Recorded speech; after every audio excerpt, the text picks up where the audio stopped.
유다서입니다. 유다가 쓴 편지입니다. 유다는 야고보의 형제 유다입니다. 야고보는 예수님의 형제입니다. 유다, 예수님의 형제입니다. 예수님에게 형제가 있다는 거 들어보셨나요? 마가복음 6장 3절에 보면 예수님의 형제들의 이름이 나와 있습니다. 야고보, 요셉, 유다, 시몬, 그리고 누이드. 예수님에게 동생, 남동생이 넷이 있고 누이들도, 여동생들도 있었답니다. 그 남동생 중에 제일 마지가 야고보입니다. 그 다음 요셉, 유다, 그 유다입니다.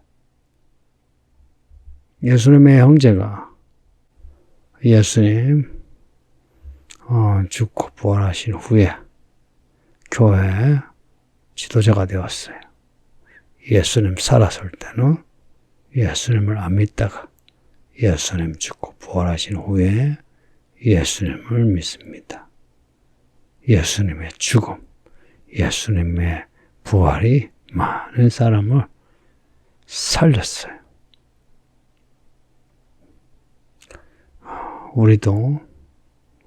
우리가 예수를 믿음으로 우리의 형제, 가족이 예수님을 믿도록 합시다. 근데 1절에 야고보의 형제라고만 밝히지 예수님이 형제라고 밝히지 않는 것, 그거는 앞에 예수 그리스도의 종이라는 이름이 있습니다. 예수 그리스도의 종. 예수님과 혈육이지만 예수님과의 관계는 예수 그리스도의 종이라는 겁니다. 예수님은 그냥 형님이 아니죠. 그리스도 하나님의 아들 주님이십니다. 제게 가족이 있는데요. 저희 형제들이 제게 상호야 할 수도 있는데 목사님 합니다. 그냥 상호야라고 부르면 살갑지만 더 살갑죠. 근데 목사님 하는 거는 제가 하나님의 종이다 해서 목사님하고 불러요. 예수 그리스도의 종. 유다가 자신을 예수 그리스도의 종으로 여기는 겁니다. 야고보도 그렇고요. 해서 예수의 형제다 라고 기록하지 않고 예수 그리스도의 종이다. 이 편지 써놓은 것도 예수 그리스도의 종으로 편지를 씁니다. 예수 그리스도의 형제로서가 아니고 예수 그리스도의 종으로.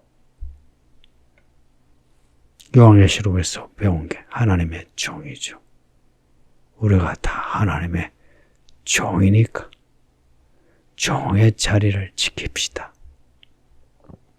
나이 든 자나 어린 자나 저같이 오래 믿은 사람이나 이제 교회 처음 온 성도나 다 예수 그리스도의 종, 그 종의 모습을 가지는 겁니다.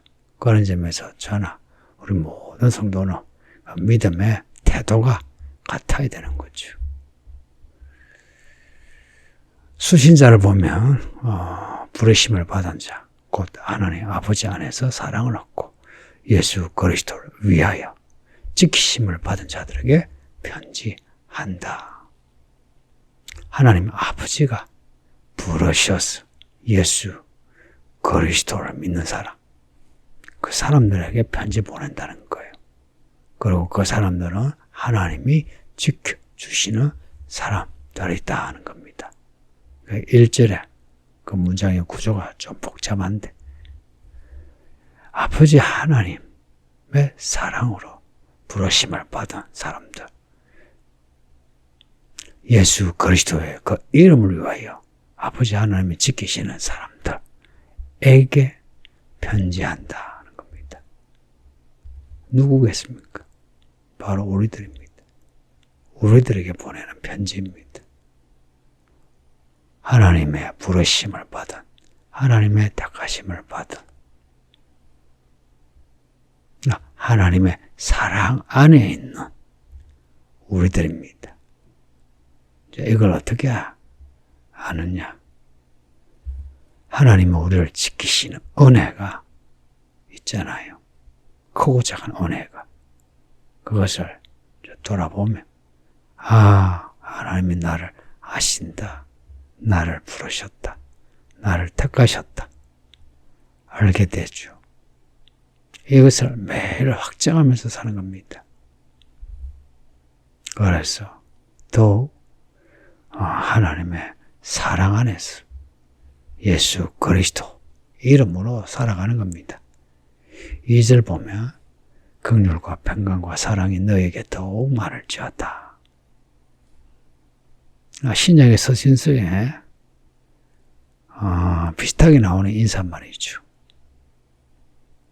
근데 여기에 긍휼과 평강은 다른 서신서에서 반복되는 단어들인데 사랑은 제가 알기로 유다스가 유일한 걸로 보입니다. 긍휼과 평강과 사랑. 서신서 처음 나오는 로마서, 고린도 전후서, 갈라디아서, 에베소서, 디모데 전후서, 요한 1, 2서 이를 보면 다 은혜와 긍휼, 평강입니다. 혹은 은혜와 평강입니다. 대부분은 은혜와 평강이 들어가고 긍휼이 이제 서신서 몇 군데 있고, 근데 사랑은 유다스가 유일하다는 겁니다.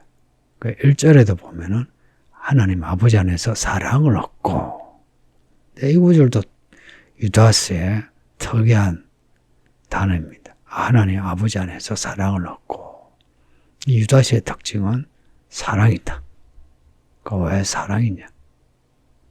이거는 유다스가 한 장으로 짧은 서신인데 유다스의 내용과 관련되겠죠. 그러니 유다스는 한 장 짧은 성경이니까 내용을 확실하게 파악합시다. 뒤에 나오는 3절에서 이 시의 3절까지의 이 본로, 이 내용에서 하나님의 사랑이 필요하다. 그 3절에서 23절의 내용은 거짓 교사가 나오는, 보면은 마귀가 나오고, 마귀와 다투는 천사상 미가엘이 나오고, 가인의 길로 행하는 사람들이 나오고, 교회 성도들에게 주는 훈계와 권면이 나옵니다. 유다서는 짧은 한 장이지만 그 내용은 영적 전쟁의 현실을 구체적으로 밝혀놓고 있습니다. 이런 영적 싸움에서 이기는 길, 우리의 믿음을 지키는 길은 하나님의 사랑이다. 하나님의 사랑이 아니면 우리가 이 영적 전쟁에서 이겨낼 수 없다. 통과할 수 없다 하는 겁니다. 특히나 교회 안에 들어온 거짓말하는 사람들. 4절 보면, 뒤에 보면요, 가만히 들어온 사람 몇. 바울도 갈라디아서에서 이런 말씀을 적었어요. 가만히 들어온 사람들. 이 교회 안에 가만히 들어와서 교회에서 저지르는 사람들이 있습니다. 열심히 하는 것 같으나 진짜 열심히 아니고, 사랑하는 것 같으나 진짜 사랑이 아니 거짓말이야. 거짓말인 사람들. 이 사람들을 분별해내야 합니다. 우리가 앞에서 요한일서 읽었는데 요한일서에서도 강조했죠. 영을 다 믿지 말라. 분별하라고. 성도님들, 특히나 교회 일꾼들은 분별할 수 있는 믿음을 가져야 돼요. 그냥 사람이 그냥 좋아가지고 이 사람 저 사람 받아들이는 게 아니고 분별할 수 있어야 돼요. 이거 제가 강조하는 것이죠. 이 교회가 개척하고서 지금까지 여러 거짓말하는 사람들이 들어왔어요. 그들은 그들의 마음이 약해서, 믿음이 약할 수도 있지만 악해서 그렇게 거짓말하는 겁니다. 그래서 그들의 연약함, 그들의 그 무지함에 대해서 참 불쌍히 여기는 마음은 있어야 하지만 그럼에도 그들의 악함에 대해서는 분명하게 그건 악하다라고 하면서 교회에서 치리가 되어야 합니다. 이런 거 가만히 들어온 거짓 성도들을 이기기와 유일한 방법이 하나님의 사랑입니다. 하나님의 은혜요, 하나님의 사랑입니다. 21절 보면 하나님의 사랑 안에서 자기를 지키며, 참 이 구절에 참 은혜가 되지 않습니까? 우리가 우리를 지키는 하나님의 사랑이 아니면 지킬 수 없는, 하나님을 사랑하는 믿음이 아니면 우리 자신을 지킬 수 없다는 겁니다. 그래서 하나님의 사랑이 더해져야 하고 그 사랑 안에서 더 믿음으로 살아야 하는 겁니다. 성도님들, 하나님의 사랑 안에서 우리의 주어진 영적인 싸움을 싸워 이깁시다. 그 뒤에 3절 보면 믿음의 도를 위하여 힘써 싸우라는 편지로. 그러니까 유다서는 영적 전쟁을 위한 유다의 권면입니다. 이 권면을 잘 보다 이기는 성도들이 되기를 바랍니다. 아버지 하나님 감사합니다. 유다서를 읽게 됩니다. 잘 읽고 배워 이 말씀을 새겨 이기는 자가 되게 하소서. 예수님의 이름으로 기도합니다. 아멘.